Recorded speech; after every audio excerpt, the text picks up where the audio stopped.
मेरे प्यारे छात्रों, आज का क्लास बहुत ही महत्वपूर्ण क्लास है, क्योंकि आज की क्लास में हम लोग मैथ और साइंस से अलग हट करके हम लोग आर्ट की क्लास आज से शुरू करने जा रहे हैं।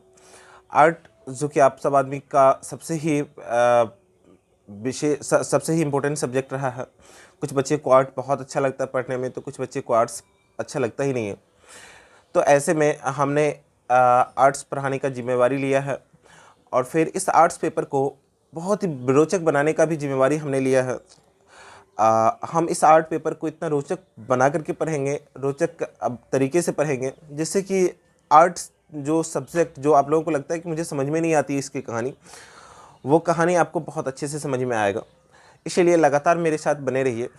आप सब आदमी को पता है कि हिस्ट्री, इतिहास जो चैप्टर है, इतिहास जो बुक है, इसके अंतर्गत 7-8 टॉपिक है, 7-8 चैप्टर हैं, और जिनका ये पहला चैप्टर है यूरोप में राष्ट्रवाद। सब आदमी जानते होंगे, क्लास 10th के जितने भी बच्चे होंगे सभी बच्चे इस बात को समझ रहे होंगे कि यूरोप में राष्ट्रवाद क्लास 10th का एक सबसे इम्पोर्टेंट टॉपिक है, और यहीं से हम लोग शुरुआत करेंगे। हालांकि अगर राष्ट्रवाद शब्द की बात करें तो राष्ट्रवाद शब्द तो हमें पूरे इतिहास में से आधे इतिहास तो छोड़िए, पूरा इतिहास जो क्लास 10th का हम पढ़ेंगे उनमें कहीं ना कहीं राष्ट्रवाद की भावना के बारे में हम लोग ज़रूर पढ़ेंगे, राष्ट्रवाद से जुड़े हुए चीज़ों के बारे में ज़रूर पढ़ेंगे। लेकिन हम लोग अभी जो स्टार्ट करेंगे वो हमारा रहेगा यूरोप में राष्ट्रवाद। बच्चे, किसी भी चीज़ को पढ़ने से पहले, खास करके आर्ट पेपर कहता है कि आप अगर पढ़ते हो तो उसको कनेक्ट करो चीज़ों को। किसी एक घटना को किसी दूसरे घटना से जब आप कनेक्ट करके पढ़ोगे, जोड़ करके पढ़ोगे, तो फिर इतिहास आपके लिए आसान हो जाएगा। क्योंकि इतिहास एक कहानी है, इतिहास बीती हुई एक कहानी है, जो कहानी हमको समझना पड़ता है, जिसको हमने देखा नहीं, कहीं लिखा हुआ है। अब हमने देखा नहीं, कहीं लिखा हुआ है, हमारे पूर्वजों ने उस घटना का विवरण कर दिया है, तो फिर हम उन चीज़ों को आज भी समझने का प्रयास करते हैं। यही तो हमारा इतिहास है। और इतिहास के अंतर्गत जितने भी शब्दों का इस्तेमाल हुआ है, वो सारे के सारे शब्द कहीं ना कहीं किसी न किसी तरीके से किसी न किसी भावना को उजागर करता है। उसी भावना को समझते हुए हम लोग आज इस चैप्टर की शुरुआत करने जा रहे हैं। चैप्टर का नाम है यूरोप में राष्ट्रवाद। बच्चे, एक चीज़ ध्यान रखेंगे कि हर चैप्टर में कुछ ऐसे शब्द आपके सामने बीच आएंगे जो शब्द आपको लगेगा कि नहीं, पता नहीं ये क्या कह रहा है। तो हम लोग इस चैप्टर में जब पढ़ेंगे तो 2-3 ऐसे शब्द हमारे बीच में आएंगे जिसको समझना बहुत ज़रूरी है। अगर आप इन चीज़ों को नहीं समझते हैं तो फिर काफ़ी दिक्कतों का सामना करना पड़ेगा, और आपको लगेगा कि क्या कह रहे हैं बार बार ये चीज़। ठीक है, तो चलिए अब हम लोग समझते हैं 4-5 शब्द जो कि आपको हमेशा मिलेगा। हम उन शब्दों की पहले चर्चा कर लेते हैं और उसके बाद हम लोग चलेंगे आगे। देखिए, जो चैप्टर आप देख पा रहे हैं, जो शब्द आप देख पा रहे हैं, उनमें सबसे पहला शब्द हमने आपके बीच में लिया है देश और राष्ट्र। हम लोग कहते हैं ना कि ये हमारा एक राष्ट्र है, भारत एक हमारा राष्ट्र है। अब ये भारत एक राष्ट्र कैसे बन गया भाई? तो भारत एक राष्ट्र इसलिए बन गया क्योंकि भारत की अपनी एक भौगोलिक सीमा है। भारत एक निश्चित दायरे में फैला हुआ है, भारत का क्षेत्र व्यापक है, भारत का एक सुपरिभाषित जमीन है, भारत जो है सुपरिभाषित जमीन है। इसकी अपनी एक सरकार है जो कि पूरे भारत को कंट्रोल करता है, अपने पूरे भूभाग को कंट्रोल करता है। इस सीमा के अंतर्गत आने वाले जितने भी राज्य हैं, जितने भी छोटे बड़े प्रांत हैं, उन सभी प्रांत को केंद्रीय सरकार के द्वारा कंट्रोल किया जाता है। इसीलिए तो हम कहते हैं कि भारत एक राष्ट्र है। तो इस हिसाब से अगर देखें तो राष्ट्र के अंतर्गत 3-4 बातें निहित होती है। पहला, कि राष्ट्र के पास अपनी एक भौगोलिक सीमा होनी चाहिए। दूसरा, केंद्रीय सरकार होनी चाहिए, उसका एक सुपरिभाषित भूभाग होनी चाहिए।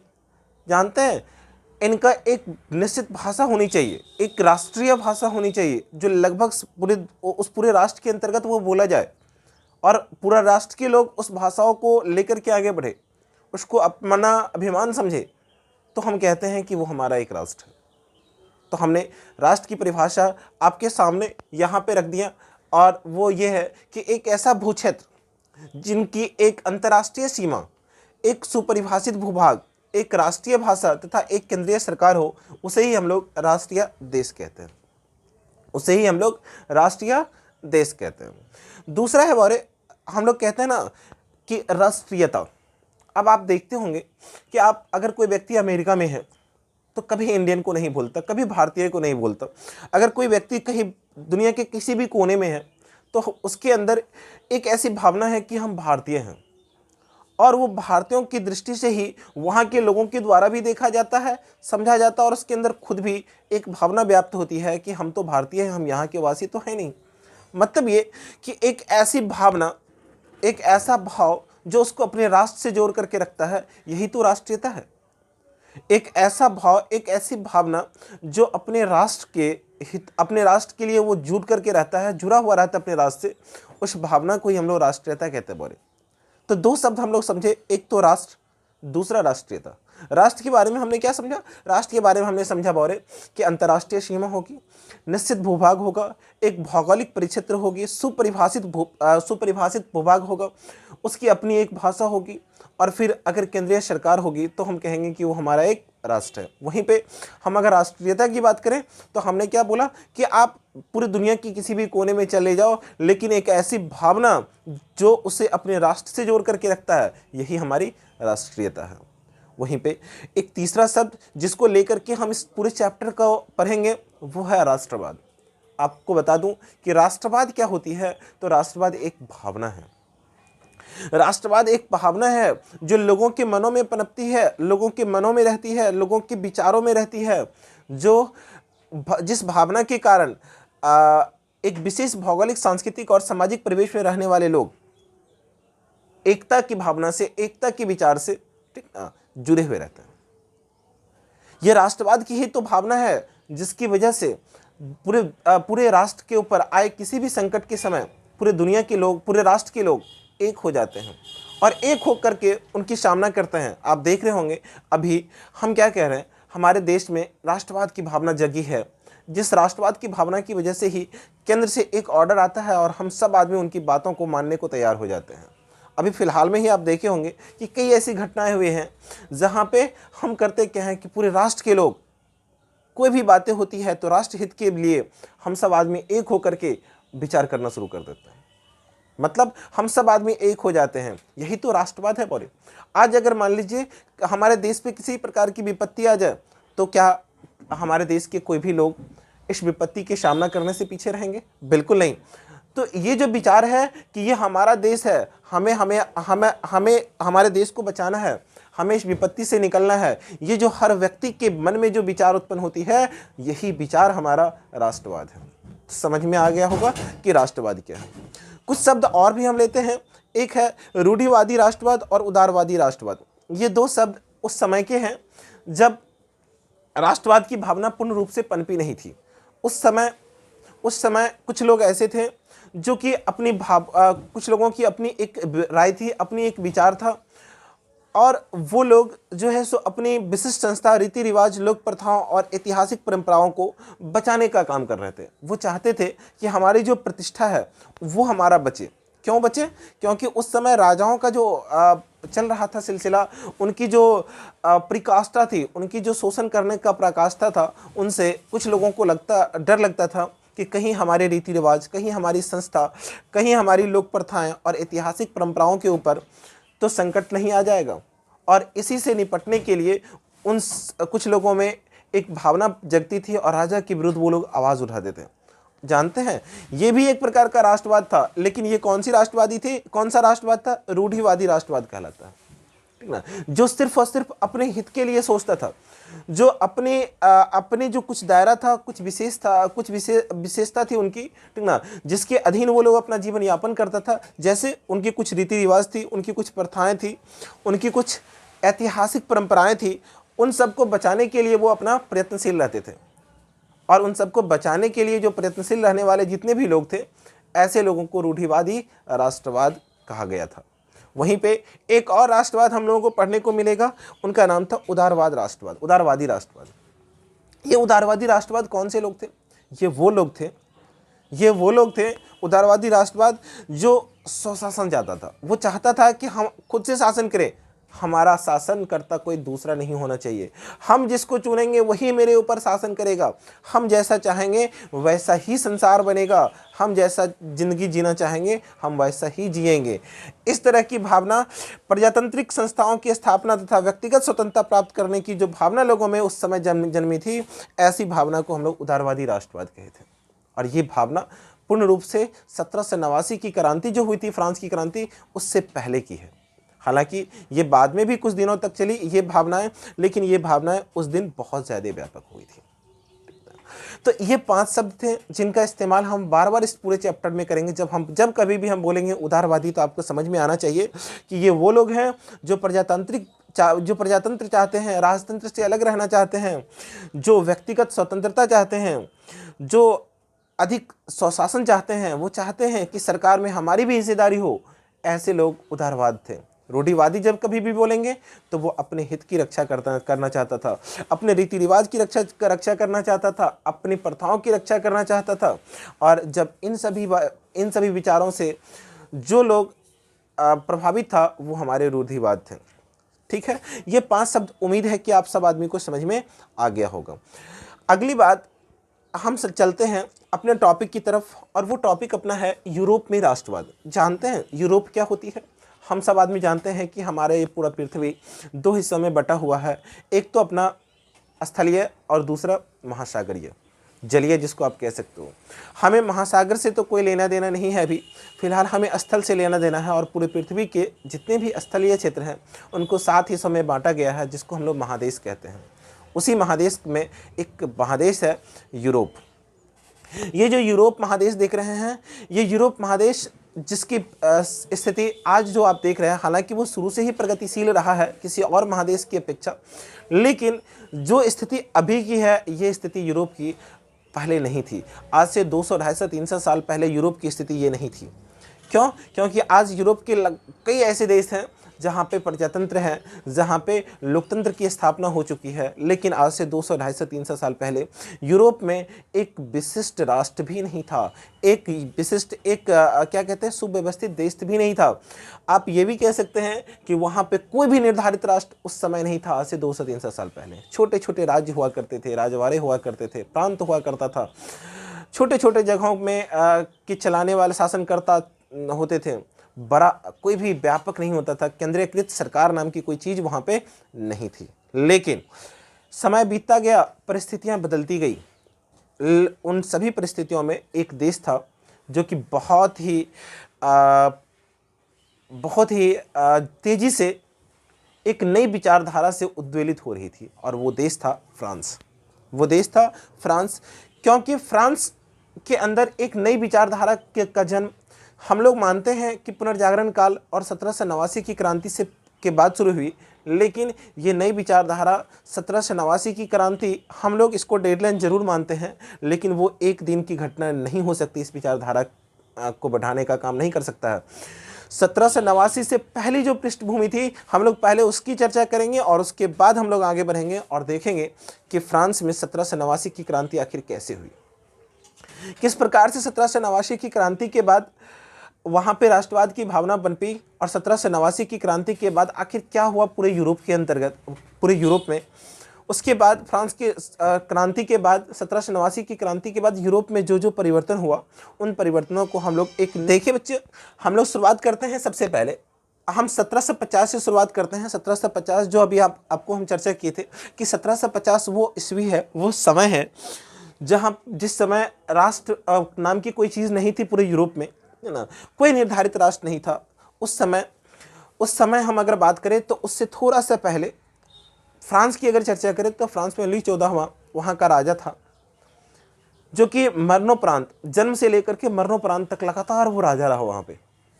और वही एक ऐसा राजा था जो माना जाता है कि फ्रांस से बहुत दिनों तक राज किया, और इतने समय तक किसी राजा ने अपनी गद्दी पे नहीं रहा। उनके समय में बहुत ज़्यादा युद्ध हुआ। उस युद्ध की वजह से अर्थव्यवस्था वहाँ की बहुत स्थिति खराब हो गई, लोग भूखे रहने लगे, स्थिति बहुत व्यापक हो गई। लेकिन वो उनका ध्यान उधर नहीं गया। जब उनका अंत समय आया, जब वो अपनी गद्दी, जब वो मरने वाले थे, उस समय उसको जरूर थोड़ा बहुत ही एहसास हुआ कि नहीं, हम कुछ गलती किए हैं। हालांकि दूसरे क्षेत्र में बहुत ज़्यादा विकास किया उन्होंने, लेकिन इतने समय तक सिर्फ एक ही राजा रहने के कारण बदलाव नहीं नजर आया। धीरे धीरे जो गरीब वर्ग के लोग थे उनकी स्थिति बहुत दयनीय होती गई। ये तो लुई 14वां की काल था। लुई 14वां जब मर गया, उसके बाद जब उनकी मृत्यु हुई तो लुई 15 आया। लुई 15 वो तो और अयोग्य शासक था, उनको तो कुछ पता ही नहीं था शासन कैसे किया जाता है। तो और स्थिति व्यापक हुई। लुई 16वां आया, उन्होंने वो कुछ प्रयास किया भी, लेकिन उनसे भी चूंकि स्थिति इतनी खराब हो चुकी थी कि बहुत प्रयास करने के बावजूद भी बहुत ज़्यादा परिवर्तन नहीं हो पाया। अब ये हमारा लुई 15वां की बात हो रही, लुई 16वां तक की कहानी हुई। लेकिन लुई 16वां के समय में ही स्थिति इतनी खराब हो गई, स्थिति इतनी खराब हो गई कि लोग अब जो है सो उन चीज़ों को बर्दाश्त नहीं कर सकता था। सहनशीलता लोगों को खत्म हो गई। लोग राजाओं को जो अपना देवता समझता था, उन पर से विश्वास धीरे धीरे उठने लगा। भैया भूख के सामने तो सब कुछ बेकार है। जब पेट न भरे तो क्या राजा, क्या प्रजा, क्या भगवान, सब कुछ खत्म हो जाती है। अगर पेट ना भरे तो जब जान पे आए तो किसी पे विश्वास करना मुश्किल हो जाती है। यही बात वहां पे हुआ था। राजाओं पे पहले तो लोग बहुत विश्वास करते थे, अपना देवता समझता था, उसको भगवान तुल्य समझता था, उनको पूजते थे लोग। लेकिन जब भुखमरी का समाधान राजा नहीं कर पाया, जब भुखमरी बढ़ती गई, जब पेट चलाना मुश्किल हो गया वहां के लोगों को, तब समस्याएं और व्यापक हो गई। जानते हैं उस समय क्या हुआ? उस समय यूरोप में 3 प्रकार के वर्ग बन गए। सबसे पहला वर्ग जो था वो था कुलीन वर्ग, किसान वर्ग, दूसरा था किसान वर्ग और तीसरा था मध्यम वर्ग। जो आप कुलीन वर्ग देख रहे हैं, ये वो लोग थे जिनके पास काफी जमीन जायदाद होता था, मतलब जमीन का मालिक यही लोग होता था। इन लोग काफी प्रतिष्ठित माना जाता था और इन सब लोग एक ही प्रकार की भाषा बोलता था, जिसको आजकल हम क्या कहते हैं अपने भारत में, भैया जो इंग्लिश बोलता है, अरे ये तो बड़का रईस है। ठीक उसी प्रकार से उस समय फ्रांस में होता था। फ्रांस में क्या होता था? फ्रांस में जो लोग फ्रेंच भाषा बोलता था वो रईस माना जाता था, वो अपने आप को बड़ा आदमी समझता था और होता भी था। जितने भी कुलीन वर्ग के लोग थे वो फ्रेंच भाषा बोलते थे। उसके बाद इनकी संख्या बहुत कम हुआ करती थी, जिसके कारण ये लोग नियंत्रण में थे। उतना ही नहीं, ये एक बड़ा वर्ग, मतलब आप ये कहिए कि कुलीन का एक बड़ा परिवार किसी दूसरे परिवार से वैवाहिक संबंध द्वारा जुड़ जाता था, जिससे कि बड़ा ही रहता था, छोटे के साथ किसी प्रकार का कोई संबंध नहीं रखता था वो लोग। उसके बाद उनकी जो जमीन थी वो एकीकृत थी, मतलब एक जगह पे थी। वो लोग बुद्धिजीवी हुआ करते थे। तो ये कुलीन की वहाँ की कहानी थी और ये कुलीन वर्ग काफ़ी शोषण करता था वहाँ के लोगों को। दूसरी तरफ किसान वर्ग था। किसान वर्ग वो लोग थे जिनकी जनसंख्या बहुत अधिक थी, बहुत अधिक, और ये लोग इन्हीं कुलीन और पादरियों की ज़मीन पर निर्भर रहते थे। ये लोग इन्हीं लोगों की ज़मीन को जोतता था और फिर इनके ज़मीनों का उपयोग करके अपना पेट भरता था, बाकी कमा करके फिर से उन्हीं लोगों को देता था। तो ये लोग तो अमीर तो थे ही और भी अमीर हो रहे थे, लेकिन मेहनत कौन कर रहा था? किसान वर्ग के लोग। उतना ही नहीं, राजाओं की शोषण और राजाओं की नीति तो इनको परेशान कर ही रहा था। तीसरे जो वर्ग थे वो था मध्यम वर्ग। ये कुछ काम करेगा बड़े। ये काम क्या करेगा? मध्यम वर्ग में कौन कौन से लोग आते थे? जैसे व्यापारी, उद्योगपति, शिक्षक। ये लोग ऐसे थे जो मध्यम वर्ग के लोग कहलाते थे। और जैसे जैसे स्थिति खराब होती जाती थी, हो रही थी, वैसे वैसे इन लोगों के दिमाग में आइडिया आ रहा था, विचार आ रहा था, ठीक ना। और ये लोग सोच रहा था कि भैया ऐसे कब तक, जो स्थिति अभी चल रही है ये कब तक, ये स्थिति बहुत खराब है, इस स्थिति से हमें निपटना पड़ेगा।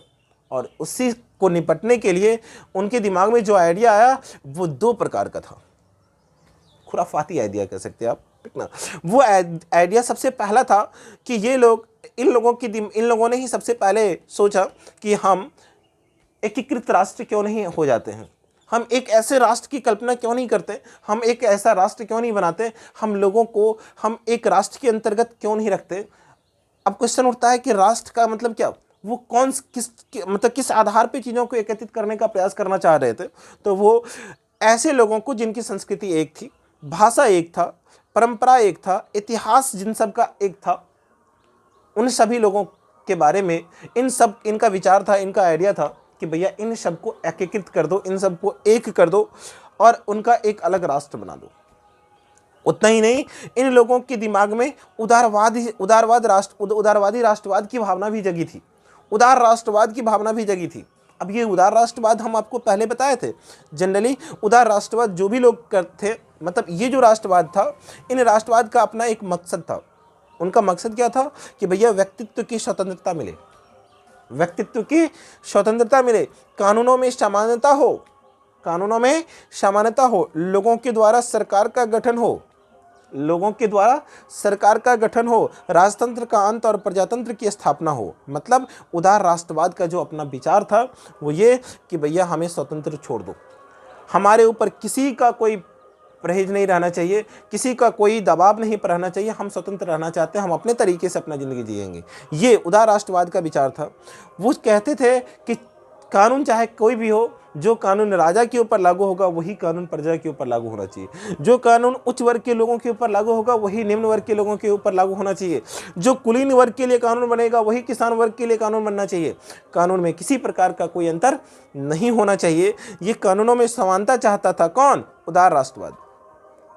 लोगों के द्वारा सरकार का गठन, वो कहता था कि हमारे ऊपर शासन वही कर सकता है, हमारे ऊपर शासन वही कर सकता है जिसको हम चुनेंगे, जिसको हम कहेंगे कि आप हमारे ऊपर शासन कीजिए। कोई राजा हमारा शासन करता नहीं हो सकता। वो राजतंत्र का अंत चाहता था और प्रजातंत्र की शुरुआत चाहता था। ये विचार किसके अंदर आया था? मध्यम वर्ग। और जानते हैं यही एकीकृत राष्ट्र और उदार राष्ट्रवाद का जो विचार लोगों के अंदर पैदा हुआ और ये मध्यम वर्गों ने जो पैदा किया, इसी विचार का परिणाम था कि यूरोप में राष्ट्रवाद जगी, फ्रांस 1789 की क्रांति हुई। बच्चे, मुझे पूरा यकीन है कि ये जो बेसिक बातें हमने आपको समझाई ये आपको समझ में आ गया होगा।